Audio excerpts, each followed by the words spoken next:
رکوع نمبر 21 سورۃ العلق آیت نمبر 1 30واں سپارہ رکوع نمبر 21 سورۃ العلق آیت نمبر 1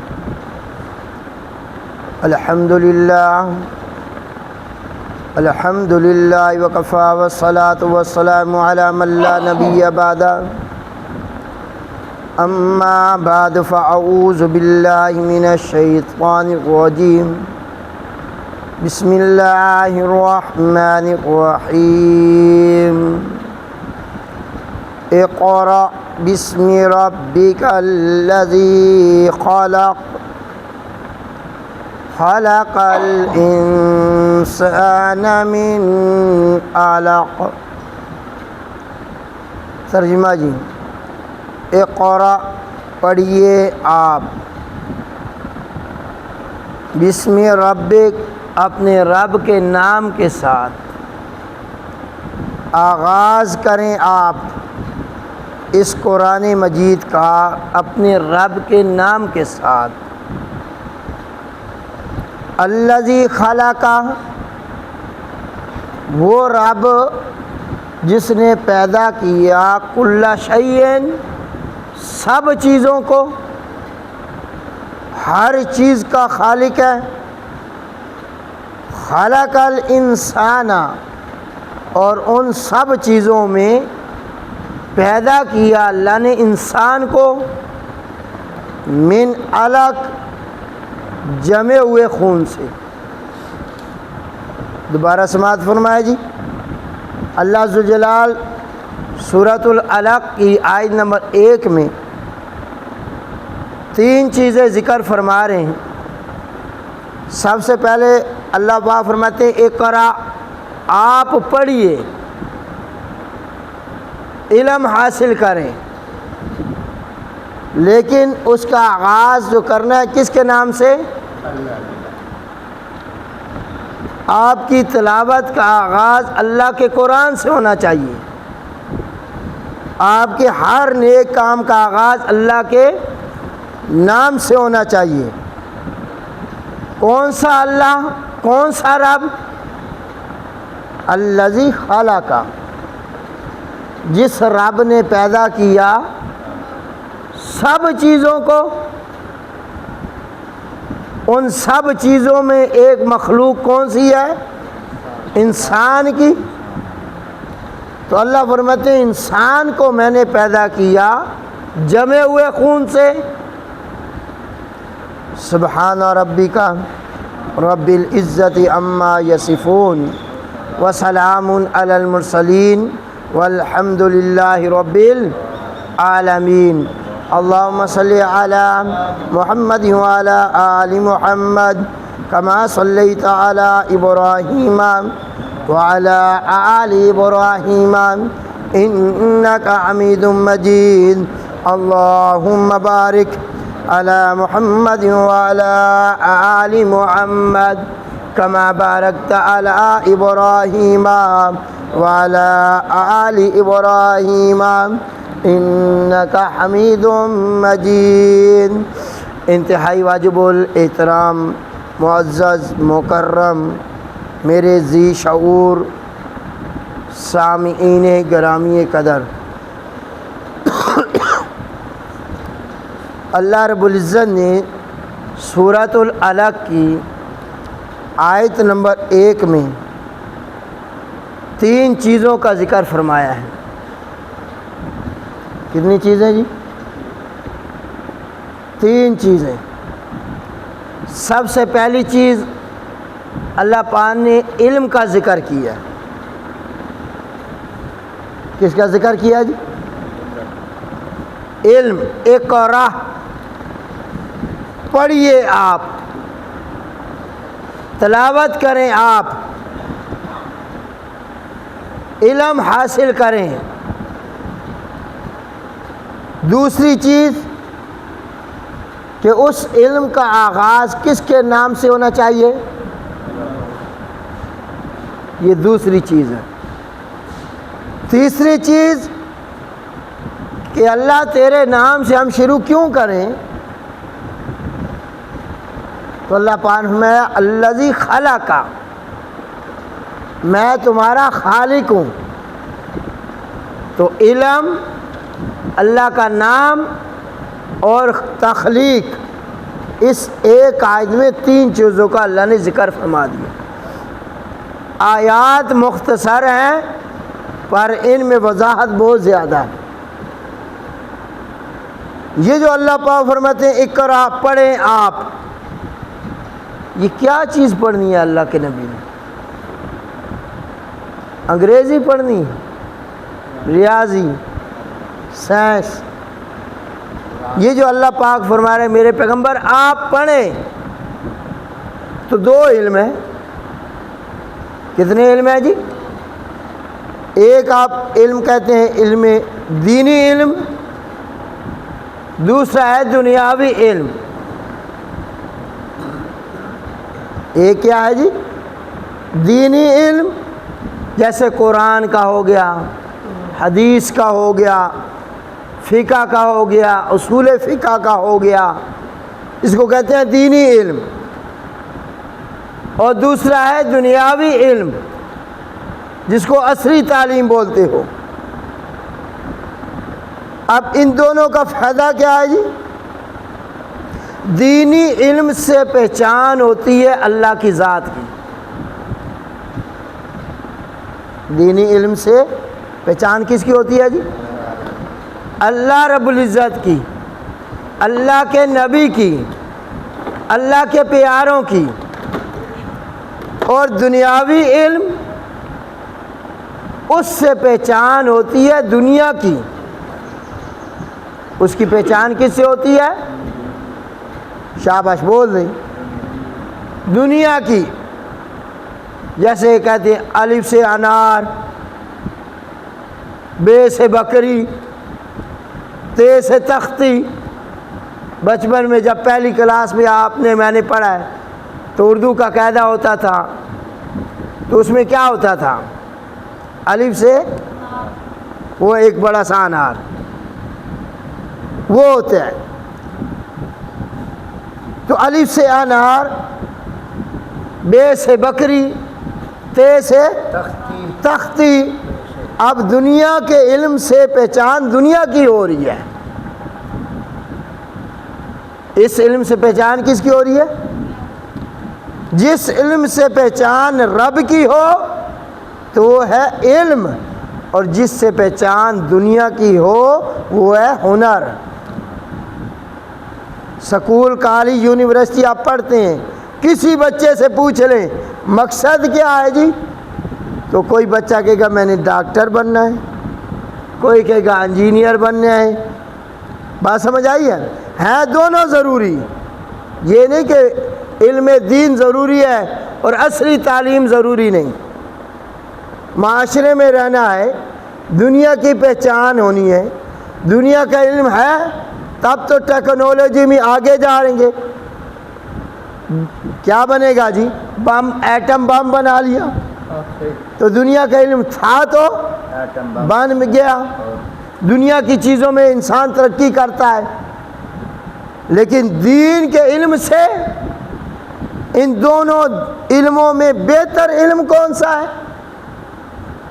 بہتر انسان کون سا ہے؟ آج ہمارے ذہنوں میں ہے بہتر بندہ کیڑا جی؟ جڑے سکول دیا اس کو بڑی ڈگریاں جی، وکالت دیا بڑی ڈگریاں جی، لا کی تو ہے جی، ایم فل کیا ہوا ہے جی، جس کی بڑی گاڑیاں، بڑی بڑی اونچی گاڑیاں، بڑی بڑی لمبی گاڑیاں، جس کی سب سے زیادہ گاڑیاں، جس کے پراپرٹی بہت زیادہ، جائیداد بہت زیادہ، تو ہم کیا کہتے ہیں؟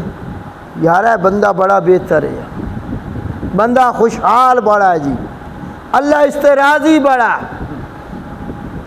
تمہارے ذہنوں میں بہتر انسان وہ ہے جو دنیاوی لحاظ سے بہتر ہو، اور اللہ کا قرآن کیا کہتا ہے کہ تم میں بہتر انسان کون ہے؟ آپ کے میرے آقا امام الانبیاء حضرت محمد رسول اللہ صلی اللہ علیہ وسلم نے جو فرمایا کہ تم میں بہتر کون ہے، تو اللہ کا قرآن کہتا ہے قُلْ هَلْ يَسْتَوِي الَّذِينَ يَعْلَمُونَ وَالَّذِينَ لَا يَعْلَمُونَ، کہ جو تم میں علم رکھنے والا ہے اور جو تم میں جاہل ہے وہ آپس میں برابر نہیں ہو سکتے، وہ آپس میں برابر علم والا اونچا ہے، علم والے کا درجہ، جیسے آپ کے میرے آقا نے فرمایا خیرکم من تعلم القرآن وعلمہ، تم میں سب سے بہترین انسان کون سا ہے؟ شاباش، آج اس پہ بڑی زور لگانے کی بات ہے، ضرورت ہے، سمجھنے کی ضرورت ہے کہ آپ کے میرے آقا نے فرمایا تم میں بہتر انسان کون ہے؟ جو کیا پڑھے جی، جو کیا سیکھے؟ اللہ کا قرآن، جو قرآن سیکھتا ہے اور آگے تعلیم بھی کس کی دیتا ہے؟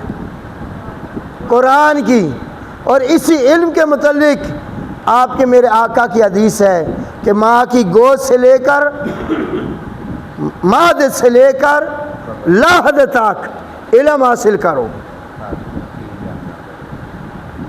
سمجھ، چاہے تمہیں کتنا ہی سفر کرنا پڑے، تو اس علم سے کون سا علم مراد ہے؟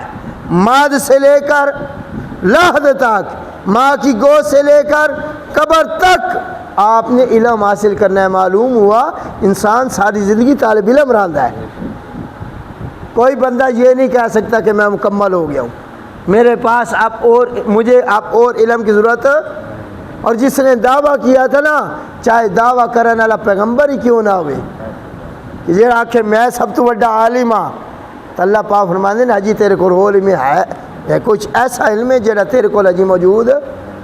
وہ واقعہ آپ نے پڑھا ہے حضرت موسیٰ علیہ السلام کا، حضرت خضر علیہ السلام کا، تو حضرت خضر علیہ السلام کو جو اللہ پاک نے علم دیا وہ موسیٰ علیہ السلام کے پاس تھا؟ شاباش، بول لیں، نہیں تھا۔ تو جو اپنے آپ کو بڑا عالم کہے نا میں بہت بڑا علامہ ہوں، میں بہت مفتی اعظم ہوں، میں علامہ ہوں، میرے پاس بڑا علم ہے، اللہ پاک فرماتے تم سے بڑا علم والا بھی اس دنیا میں موجود ہے۔ تو اللہ ذوالجلال نے علم والے کی فضیلت ذکر فرمائی ہے، قرآن بھی، میرے نبی کا فرمان بھی۔ آپ کے میرے آقا امام الانبیاء حضرت محمد رسول اللہ صلی اللہ علیہ وسلم نے کیا فرمایا کہ جو انسان اپنے گھر سے علم دین سیکھنے کے لیے، کون سا علم؟ قرآن کو سیکھنے کے لیے گھر سے قدم باہر رکھتا ہے، مین گیٹ سے باہر قدم رکھتا ہے، تو اللہ ذوالجلال نورانی مخلوق ملائکہ کو کہتی ہے جلدی جاؤ، اس کے پاؤں زمین پہ نہ لگیں، تمہارے نورانی پروں پہ چال کے یہ بندہ آئے۔ کس کے اوپر چال کے آئے جی؟ اس کے نیچے کیا بچھا دو؟ شاباش بول دو، نورانی پر بچھا دو۔ تو یہ نورانی پر کس کے لیے بچھ رہے ہیں؟ جو گھر سے نکل رہے ہیں، کس کے لیے؟ علم دین کے لیے۔ آپ صبح آتے ہو، صبح کی نماز پڑھنے کے لیے نیت کیا ہوتی ہے کہ ہم نماز بھی پڑھیں گے، ساتھ اللہ کا قرآن بھی سنیں گے، اللہ کے قرآن کو سمجھیں گے۔ تو یہ نیتیں آپ کی دو ہیں، کتنی جی؟ بولا کرو یار، بولنے کو نہیں، یا بات اور ذکر ہی لگے پہ ہو۔ دو نیتیں، ایک نیت کیا ہے جی؟ آپ کیا کرنے آ رہے ہو؟ نماز پڑھنے۔ دوسری نیت کی ہے بے اللہ کا قرآن سنیں گے، بیٹھیں گے جیسے آپ بیٹھے ہیں۔ تو اللہ ذوالجلال کیا فرماتے ہیں؟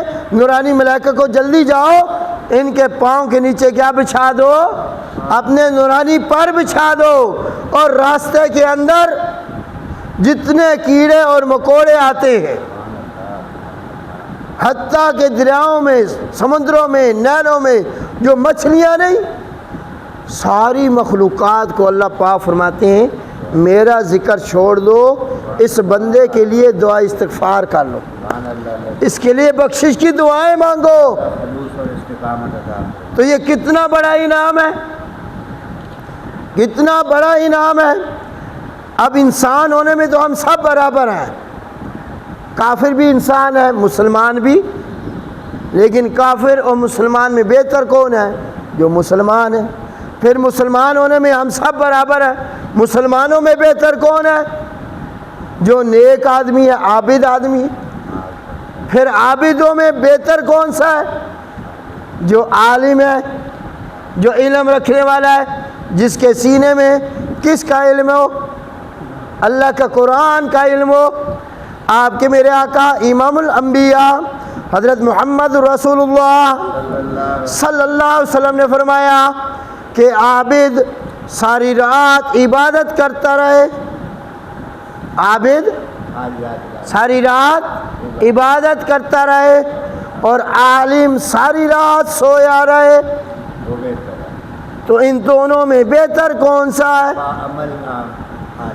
جو علم والا ہے، جس نے صبح اٹھ کے نماز پڑھانی ہے، جس نے صبح اٹھ کے اللہ کے قرآن کا درس دینا ہے، لوگوں کی رہنمائی کرنی ہے۔ عابد کی عبادت اپنے تک، وہ نفل پڑھ رہا ہے اس کو فائدہ ہو رہا ہے، وہ قرآن کی تلاوت کر رہا ہے اس کو اپنی ذات کو فائدہ ہو رہا ہے، تو عابد جو ہے وہ اپنی ذات کو فائدہ ہے۔ یہ بھی بہتر، یہ نہیں کہ یہ نہیں بہتر ہے، یہ بھی بہتر، لیکن عابد سے بڑا بہتر کون ہے؟ عابد سے زیادہ بہتر کون ہے؟ جو عالم ہے، جو عالم ہے، جس نے نماز آپ کو پڑھانی ہے۔ اور اس سے بڑا انعام کیا ہے کہ جب نماز کا وقت آئے تو اس وقت عابد آگے ہوتا ہے مصلی پہ یا عالم ہوتا ہے؟ اس سے بڑی فضیلت کیا لیتے ہو؟ اس سے بڑا انعام کیا ہے کہ اللہ ذوالجلال نے دنیا میں تمہیں منظر دکھایا کہ ہر ماہ رمضان مبارک کے وقت تراویحوں کا وقت ہوتا ہے، باپ پیچھے کھڑا ہے، دادا پیچھے کھڑا ہے، بڑی عمر والا پیچھے کھڑا ہے، ماسٹر، پروفیسر، ڈاکٹر، دنیا کے سارے عہدے رکھنے والے، حتیٰ کہ وزیر اعظم وہ بھی کدھر کھڑا ہے، اور مصلی پہ کون آ رہا ہے؟ مصلی پہ کون سا آ رہا ہے کہ جس کے سینے میں کس کا علم ہے؟ اللہ کے قرآن کا علم ہے۔ تو اس سے بڑی فضیلت کیا لیتے ہو؟ اور کل قیامت والے دن اللہ کے ہاں جس نے سفارشی بننا ہے، جس نے سفارش کرنی ہے، تو وہ بھی کون ہوگا؟ کون سا علم رکھنے والا؟ حافظ قرآن، عالم، مفتی۔ تو میرے بھائی، جس چیز کے علم سے رب کی پہچان ہو، جس علم کی وجہ سے تیرے لیے تو دوسری مخلوقات استغفار کریں، بخشش کی دعائیں مانگے، اور جس علم کی وجہ سے ساری دنیا میں تو آگے جا رہا ہوں۔ اور یاد رکھیں یہ تو دنیا کا معاملہ نا، قبر کا معاملہ بھی یہی ہے، حشر کا معاملہ بھی یہی ہے کہ وہاں قبر میں بھی عزت ملتی ہے تو اللہ کے قرآن والے کو۔ حضور علیہ السلام صحابہ کرام جب شہید ہوئے نا، تو ایک ایک قبر میں دو دو تین تین صحابہ کو جب لٹایا جاتا نا، تو سب سے پہلے آگے کس کو رکھا جاتا تھا؟ جو صحابہ میں زیادہ علم رکھنے والا ہوتا، حافظ قرآن کو۔ تو بڑی بات ہے، بڑی فضیلت کی بات ہے۔ تو میرے بھائی یاد رکھنا، اللہ پاک نے بھی یہاں حضور علیہ السلام کو فرمایا اقرا، کیا فرمایا؟ اقرا، پڑھیں آپ۔ کیا پڑھنا تھا میرے نبی نے؟ اور کیا تعلیم پڑھنی تھی؟ کون سی تعلیم پڑھنی تھی؟ میرے آپ کے آقا نے 23 سال کے عرصے میں جو علم پڑھا، وہ علم کون سا تھا؟ جو آپ کے اوپر وحی آئی وہ علم کون سا تھا؟ اللہ کے قرآن کا علم تھا، وحی کا علم تھا، دین کا علم تھا۔ اور یاد رکھنا یہ اتنا بڑا علم ہے، یہ اتنا بڑا ہنر ہے، یہ اتنی بڑی چیز ہے۔ وہ میں نے آپ کو پہلے بھی ایک شعر بتایا کہ کسی نے مصرع لکھا، آج شام میری کعبہ کو پیٹ تھی، آج شام میری کعبہ کو پیٹ تھی۔ کسی نے اخبار میں یہ مصرع لکھ دیا، فرمایا دوسرا مصرع مکمل کرو، آج شام میری کعبہ کو پیٹ تھی۔ بڑے بڑے شاعروں نے تب آزمائی کی، جواب لکھا، لیکن ایک ہندو شاعر تھا، کون؟ اس نے لکھا، جواب دیا۔ اس نے کہا، بڑا پیارا جملہ رانا صاحب، آج شام میری کعبہ کو پیٹ تھی، میں تھا امام میرا باپ تھا مقتدی، میں تھا امام۔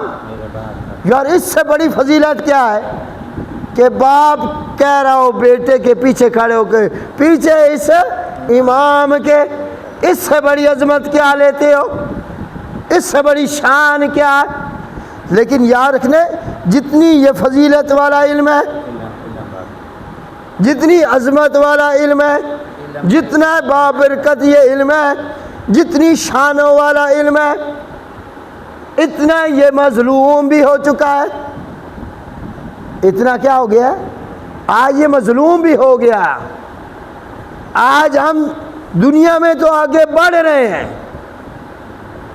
دنیا کی تعلیم میں تو آگے بڑھ رہے ہیں، لیکن جو دینی علم ہے، اپنے گھروں کے اندر ذرا ریسرچ کر لینا، ساڑھے گھروں دے وچ کتنے بچے مسلمان نہ دے حافظ قرآن ہیں، میاں ٹون دے لے لو، کتنے بچے حافظ قرآن ہیں، کتنے بچے ہمارے عالم ہیں، کتنے بچے ہمارے مفتی ہیں۔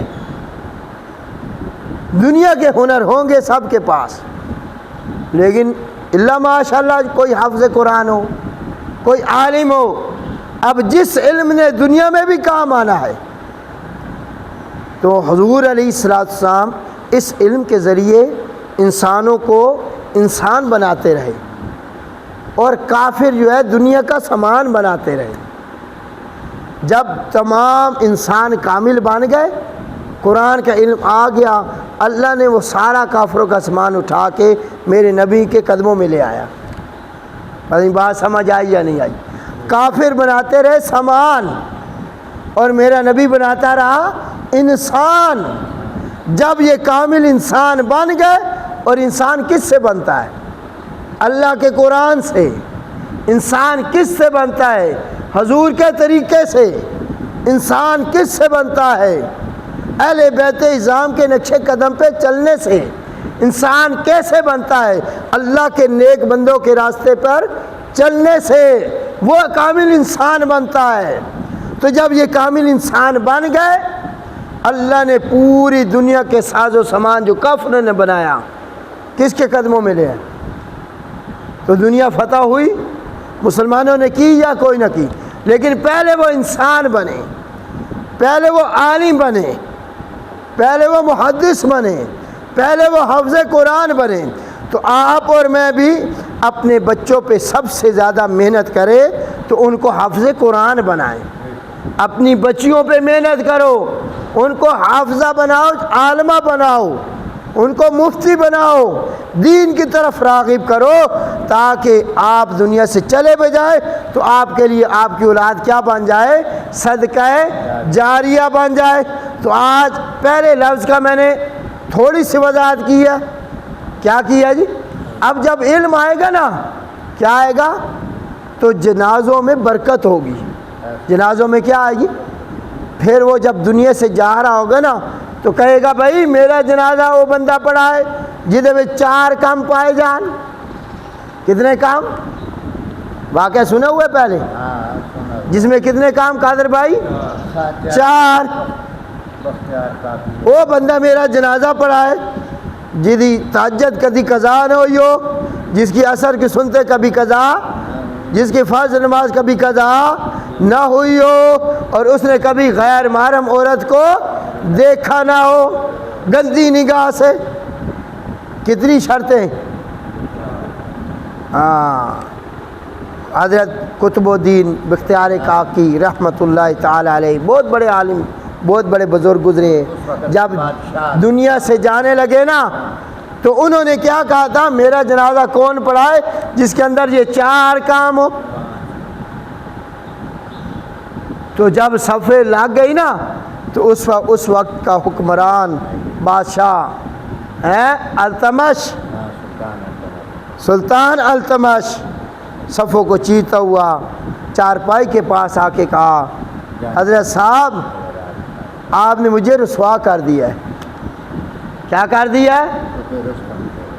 اس نے کہا اب جنازہ اگر ظاہر نہیں ہوتا تو تیرا جنازہ کوئی نہیں پڑھاتا، پڑھانے والا نہیں ہے، اور اگر ظاہر ہو جاتا ہوں تو میرے راز کھلتے ہیں۔ تو اس وقت کے حکمران نے کہا تھا صفیں سیدھی کرو، اللہ کے فضل سے میرے اندر یہ 4 چیزیں موجود ہیں۔ جب سے ہوش سنبھالا ہے، نہ تہجد قضا کی ہے، نہ عصر کی سنتیں قضا کی ہیں، نہ فرض نماز قضا کی ہے، اور الحمدللہ آج تک کسی غیر محرم عورت کی طرف میلی نگاہ سے دیکھا نہیں ہے۔ اور اس وقت تو ایسے حکمران ہوتے تھے، ایسے یہ حکمران کیوں کہ اللہ کے قرآن کا علم تھا، نالج تھا۔ تو میرے بھائی جب علم قرآن آئے نا تو آنکھ میں حیا آتا ہے، جب علم دین آئے نا تو سر پہ کیا آتا ہے؟ دوپٹہ آتا ہے، پھر لباس پورا آتا ہے۔ جب علم دین نہیں ہونا تو پھر سر سے دوپٹہ سر کے گلے اور گلے سے اتر جاتا ہے۔ جب علم دین نہیں ہوگا نا تو پھر کپڑے باریک اور تنگ آ جائیں گے، لباس تنگ۔ آج ہمارے گھروں میں بھی نوجوان بچے دنیاوی تعلیم جن کے پاس ہے، گرمیوں میں کیا کرتے ہیں؟ شاباش غور کرے آئے، کچھے پا لینے، اور کچھا بھی کتنا چھوٹا، گھٹنوں سے اوپر۔ ایک گھٹنا جو ہے گوڈا جسنو آدھو 70 انچ ہے جی ڈاکٹر صاحب، تو جدہ بچہ گوڈے وکھاندہ ودا گھر ہیں ماشاءاللہ، پھر پینٹ جدی تانگے، ٹروزر تانگے ہیں، وہ تو ننگا پھر رہا سب کے سامنے، ماں کے سامنے، بہن کے سامنے، اس کو تو اتنی حیا نہیں ہے۔ اگر یہ لباس پانا تھا رات بات ڈال لیتے، سوتے وقت ڈال لو، لیکن پبلک میں کون سا لباس؟ اور اس لباس کو اللہ نے زینت بنایا ہے۔ کیا بنایا ہے؟ زینت بنایا ہے۔ ایک ذمہ دار اس نے اپنی بچی کو دنیاوی تعلیم دی۔ اب دنیاوی تعلیم جو ہے یہ نہیں کہ ساری غلط ہے، جنہوں نے پڑھایا ہے ان کی بچیاں برقعے کی ہیں، وہ باپرد پڑھا رہی ہیں، سمجھ آ رہی، اور با حیا بھی ہیں، با کردار بھی ہیں، لیکن ان میں خرابی ہو جاتی۔ ذمہ دار اپنی بچی پڑھایا نا تو یونیورسٹی گئی، یونیورسٹی کا مول آپ جانتے ہیں پھر سب کیسے ہیں، تو چھٹی ہوئی ہیں نا تو وہ باپ بیٹھا ہی باہر دارے تھے، سامنے بچی گزری تو پینٹ شرٹ اس پائی ہوئی، دوپٹہ کوئی نہیں۔ اس نے کہا اے بچی کون ہے؟ اس نے کہا تیری دھی ہے، اے جڑی یونیورسٹی داخل کرائی نا یہ انہوں دا۔ تو اس نے کہا آج تو بعد میری بچی یونیورسٹی نہ جائے، جس ماحول نے میری بچی نو دوپٹہ لا چھوڑے۔ اور آج اسی مسلمان ہاں، اگلے دن ایک میں چیز پڑھ رہا، مسلمان دے جڑے تہوار نہیں خوشی دے وہ پھیکے ہو گئے نے، بد مزہ کر دیتا اسی، تے جڑے ہندوؤں تے کافراں دے تہوار ہیں وہ ساڈے مسلمان خوشی نہ منا رہے ہیں۔ اے جڑی عید گزری نے، اے عید الاضحیٰ، کوئی رونق ویکھی نے؟ پتہ ہی نہیں کہ عید الاضحیٰ ہے، کوئی خوشی کا سما ہی نہیں ہے۔ بس وہ عید جڑی ملی نے مسجد وچ، باقی کوئی رونق نہیں۔ تے آ جائے ہولی دا دیہڑا تے کالج یونیورسٹی ساڑے بچے کنے رنگ سٹیندے جی، ویلنٹن ڈے او غیر محرم عورتوں نو پھول پیش کرن دا دیہڑا وہ ساڑے بچے نو یاد ہے۔ تو ہندوؤں کے تہوار سارگل آ جائے، جڑی عیسائیاں دی رسم ہے وہ ہمیں یاد ہے۔ تو یہ کیوں خرابیاں آ رہی ہیں کہ جو بچیوں کو آپ نے تعلیم دی ہے نا، وہ تعلیم ان کو وہی سکھا رہی ہے۔ اگر دینی تعلیم دی ہوتی تو پھر انہیں پتہ چلتا مسلمانوں کی سال میں کتنی خوشیاں جی، کتنے ہیں؟ 2، ایک عید الفطر، ایک عید الاضحیٰ۔ تو میرے بھائی ان چیزوں کی قدر تب آئے گی جب قرآن سینے میں آئے گا۔ ان چیزوں کی قدر کب آئے گی؟ جب آمنہ کے لال کی سنت زندگی میں آئے گی، نیک بندوں کا طریقہ آئے گا۔ تو میں اللہ سے دعا کرتا ہوں اللہ پاک ہم سب کو قرآن مجید کی سمجھ عطا فرمائے، ہمیں قرآن کا نالج عطا فرمائے، اور اس قرآن کے مطابق ہمیں زندگی گزارنے والا بنائے۔ وما علیہ